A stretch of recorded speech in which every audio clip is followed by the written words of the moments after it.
یہاں سے چلے جائیں گے. بعد میں جو وہاں سے رزلٹ آئے گا پھر اس کا آپ گلا نہ کریں, کیونکہ جب ہم یہاں سے جائیں گے, جس دن ہم یہاں سے جائیں گے اور جو رزلٹ ہم یہاں سے لے کے جائیں گے, یہ میں آپ کو کلیئر کٹ بتا دوں کہ اس کا جواب آئے گا اور سخت سے سخت ترین جواب آئے گا. اس لیے یہ نہیں کہ میں کوئی دھمکی دے رہا ہوں.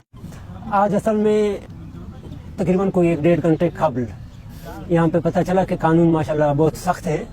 ہمارے ٹینٹ جب یہ بچے اندر لے آ رہے تھے تو کوئی ایس ایچ او صاحب تھے, وہ آ گئے یہاں انتہائی جذباتی, اتنے جذباتی تھے کہ جیسے ہماری شکلیں دیکھ کے وہ اسے ہاتھ کانپ رہے تھے کہ جیسے ان کا گلا دبا دوں, اتنے جذباتی تھے.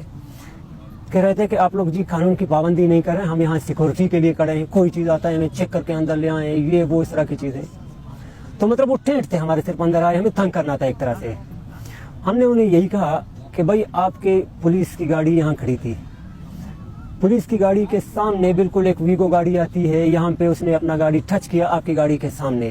یہ گاڑیوں میں کیمرے لگے ہوئے نا, پیچھے پولیس کی جو گاڑیاں نظر آ رہی ہیں, یہیں پہ اپنا گاڑی انہوں نے ٹچ کیا, اندر آئے, بچوں پہ انہوں نے گن تانا, یہاں سے ہمارا اسپیکر لے گیا.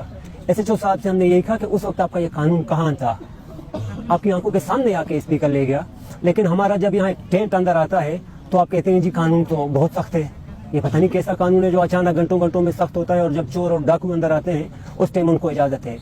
مقصد یہ ہے کہ ان کو طرح طرح سے ہمیں تنگ کرنا ہے, تنگ کرنے کے بہانے ہیں. میں نے تو ڈائریکٹلی ایس ایچ او صاحب سے یہی کہا کہ اگر آپ چاہتے ہیں کہ ہم یہاں سے اٹھیں, ہمیں بھی کوئی شوق نہیں ہے یہاں پہ بیٹھ کے رونے کا, جہاں ایسے لوگ ہوں سامنے کہ جن کو احساس ہی نہیں ہے, احترام ہی نہیں ہے, تو ہمیں بھی کوئی بیٹھنے کا شوق نہیں ہے. آپ آ جائیں, اپنے نمائندوں کو بھیج دیں, جو ذمہ دار ہیں ان کو یہاں پہ بھیج دیں, ہمیں کلیئر کٹ کہیں کہ بھئی آپ لوگ یہاں سے چلے جائیں, اب بلوچوں کے لیے یہ زمین تنگ ہے, یہاں سے چلے جائیں, اپنی شکل گم کریں, یہاں سے چلے جائیں گے. بعد میں جو وہاں سے رزلٹ آئے گا پھر اس کا آپ گلا نہ کریں, کیونکہ جب ہم یہاں سے جائیں گے, جس دن ہم یہاں سے جائیں گے اور جو رزلٹ ہم یہاں سے لے کے جائیں گے, یہ میں آپ کو کلیئر کٹ بتا دوں کہ اس کا جواب آئے گا اور سخت سے سخت ترین جواب آئے گا. اس لیے یہ نہیں کہ میں کوئی دھمکی دے رہا ہوں, اس لیے میں یہ بتا رہا ہوں کہ یہاں بار بار آ کے مختلف طریقوں سے ہمیں تنگ کرتے ہیں. یہ جو لوگ یہاں آئے ہیں اسلام آباد سے کوئی وابستگی, کچھ امیدیں لے کے آئے ہیں نا, تو ان کو آپ سنیں. اس کے باوجود کل وزیر اعظم صاحب کا ایک بیان آیا ہے, جیسے لگتا ہے وہ ہمیں تنگ کر رہا ہے نا, مختلف ہیلے بہانوں سے. اس سے تو یہی لگتا ہے کہ یہاں ہمیں سننے والا تو کوئی نہیں ہے نا, لیکن اس کے باوجود ہم دنیا کو یہ بتانا چاہتے ہیں کہ آپ لوگ بار بار یہی کہتے ہیں کہ آپ لوگ یہاں سے آتے نہیں ہو, کچھ مانگتے نہیں ہو, بچہ روئے گا تو ماں کچھ دے گا. یہ تو پتہ نہیں کیسی ماں ہے, اس ماں سے تو یتیم ہونا ہی میرے خیال میں بہتر ہے نا. دعا کرے بندہ. اچھا, آپ نے وزیر اعظم صاحب کا ذکر کیا, کل انہوں نے جو بیان دیا بڑا سخت انہوں نے بیان دیا ہے. انہوں نے آپ خاص طور پر انہوں نے اس چیز کو مینشن کر کے کہا ہے کہ یہ دہشت گرد ہے, اس طرح کی کافی ساری انہوں نے باتیں کی. کیا آپ ان کا جواب؟ ان کا جواب میں آپ کو واضح یہی دے دوں, میں نے اس کا جواب ایک دن پہلے بھی دیا تھا اور اب بھی بتا دوں کہ ایک 2 ٹکے کے بندے کو وزیر اعظم بناتے ہیں. جب وزیر اعظم ہے نا, کسی نے اس کا نام ہی نہیں سنا ہے, اس کو آپ علاقے میں کھڑا کریں, اگر یہ 50 ووٹ بھی لے لے نا, آ کے میرا گلا کاٹے, نہیں لے گا یہ. لیکن اس کو وزیر اعظم ہی صرف اس وجہ سے بناتے ہیں کہ یہ کہتا ہے کہ جی یہ سارے یہاں بیٹھے ہوئے دہشت گرد ہیں, تو اسے کہتا ہوں واہ بھائی آپ تو بیٹھے وزیر اعظم بننے کے لائق ہیں, یہ سارے دہشت گرد ہیں نا, آپ تو وزیر اعظم ہیں آپ. تو وہاں کرائٹیریا, یہ ایک دن پہلے بھی میں نے بات کی اور اب بھی دہراتا ہوں کہ کرائٹیریا یہی انہوں نے رکھا ہے بلوچستان میں کہ کوئی یہاں ہمیں جھوٹا کہے, یہ کہے کہ لاپتہ افراد کا مسئلہ جھوٹ ہے, یہ بیویوں سے جڑ کے کراچی بھاگے ہیں, تو اس پہ وہ فٹ ہے پھر وزیر اعظم بننے کے لیے, وفاقی وزیر بننے کے لیے. کرائٹیریا یہی رکھا ہے. مگر میں ایسے بندے کو آ کے وزیر اعظم رکھا ہوا ہے کہ جس کے بارے میں کیا لفظ اب اس پہ استعمال کروں.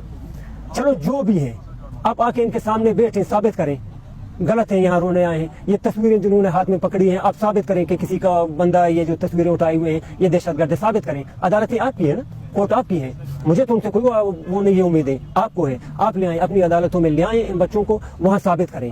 لیکن آپ ثابت نہیں کر سکتے ہیں تو آپ نے ان کو بالکل سرے سے غائب بھی کر دیا ہے. اگر کوئی ثبوت ہے آپ کے پاس, ہم تو یہی کہتے ہیں کہ عدالتوں میں لے آئیں نا, ان کی سنیں. اگر چور ہیں, ڈاکو ہیں, قاتل ہیں, جو بھی ہیں, دہشت گرد ہیں, آپ ان کی سنیں.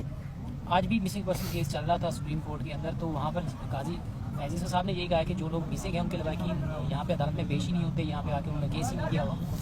عدالتوں میں ہم کیا پیش ہوں. یہاں جب اسلام آباد میں ہم اس دن داخل ہوئے, ہمیں جو بچوں خواتین پہ جتنا تشدد ہوا, انہیں اٹھایا گیا. 382 ہمارے مائیں بہنیں بچیاں اور بھائی ہمارے اٹھائے گئے. اب سی سی پی او صاحب آئے تھے عدالت میں, وہ کہہ رہے تھے کہ ہم نے تو کسی کو اٹھایا نہیں ہے, کوئی ایک خاتون ہمارے پاس ہے اور 3 لڑکے ہیں, ہم انہیں رات کو چھوڑ دیں گے. مطلب وہ ماننے کو عدالت کے سامنے وہ یہ ماننے کو تیار ہی نہیں ہے.